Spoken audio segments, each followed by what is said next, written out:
कदाचित जर तुम्ही महाराष्ट्राचे मुख्यमंत्री आज असता, माझे मार्गदर्शक आदरणीय गडकरी साहेब, एकमेव मंत्री ज्यांचा दरवाजा सगळ्यांसाठी उघडा असतो.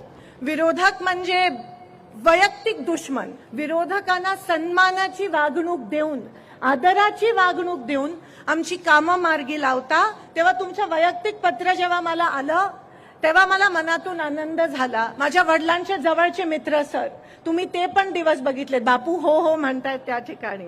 सरांकडे बटाटा वडा आणि पोहे पण ते दिल्लीत खूप चांगले देतात. हा म्हणजे आवर्जून सर तुम्ही नाश्ता आम्हाला देत असता. व्यासपीठावर उपस्थित आदरणीय केंद्रीय रस्ते वाहतूक आणि महामार्ग मंत्री, माझे मार्गदर्शक आदरणीय गडकरी साहेब, आदरणीय देशमुख साहेब, आदरणीय सचिन कलशेट्टीजी, आदरणीय माझ्या सहकारी ज्योतिताई वाघमारेजी, आदरणीय वैद्यजी कल्याण शेट्टीजी, मी काय म्हणाली नाही, मी घेतलं तुमचं नाव.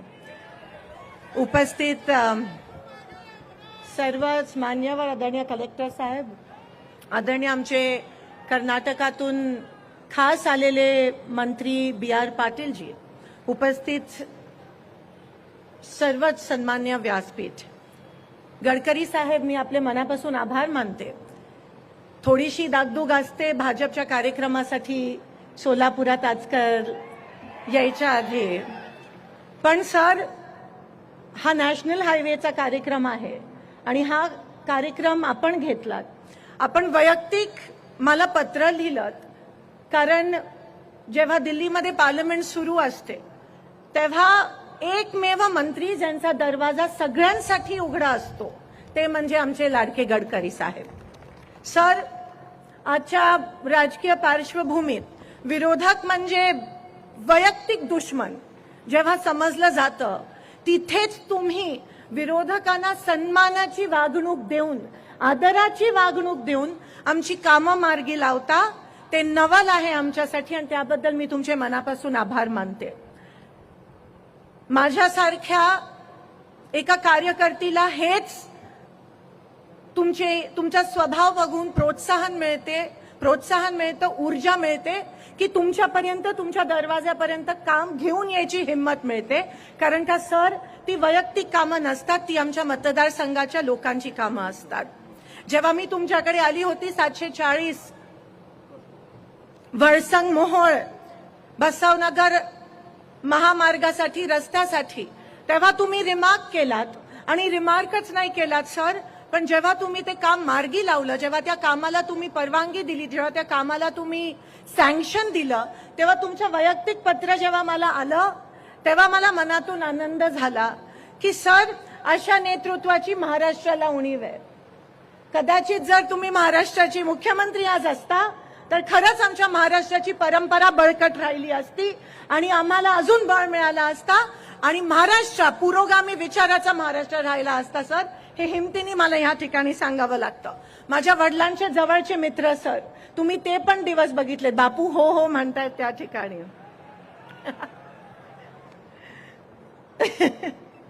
सर, ते दिवस तुम्ही बघितले ते वेगळे होते आणि पुन्हा एकदा मी स्वामी समर्थांच्या चरणी प्रार्थना करते की ते दिवस परत येऊ देत.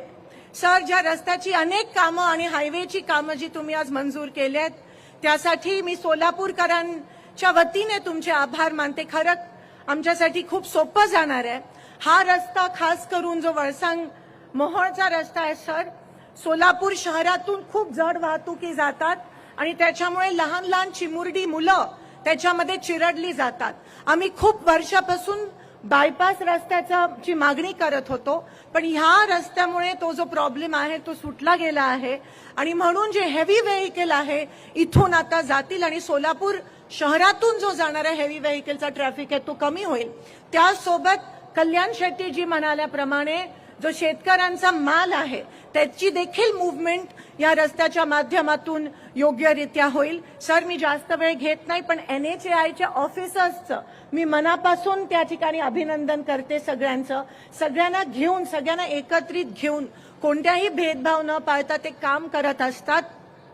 जाता जाता एकच सूचना करते सर, जेव्हा नॅशनल हायवे होत असतो कुठून किंवा मोठ्या चौपदरीकरण रस्त्याचं होत असतं तेव्हा बरेच गावकरी आमच्याकडे येतात आणि रस्ता झाल्यानंतर म्हणतात की इथे अंडरपास झाला पाहिजे किंवा इथे फ्लायओव्हर झाला पाहिजे, कारण का लोकांना क्रॉस करताना लोकांचा जीव जातो. अनेक मोहोळ सारख्या ठिकाणी लोकांचा जीव गेलाय.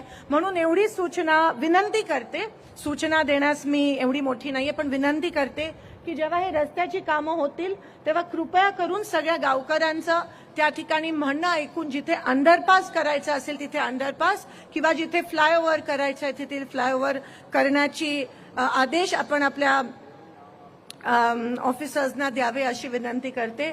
सर, पुन्हा एकदा आपले मनापासून आभार मानते की तुम्ही ही रस्त्याची कामांना सँक्शन दिलं आणि आमच्या सोलापूरकरांचं भलं केलं. सर, एकमेव कधी कधी वाटतं की केंद्र शासनामध्ये खरंच तुम्ही काम करत असता आणि सरांकडे बटाटा वडा आणि पोहे पण ते दिल्लीत खूप चांगले देतात.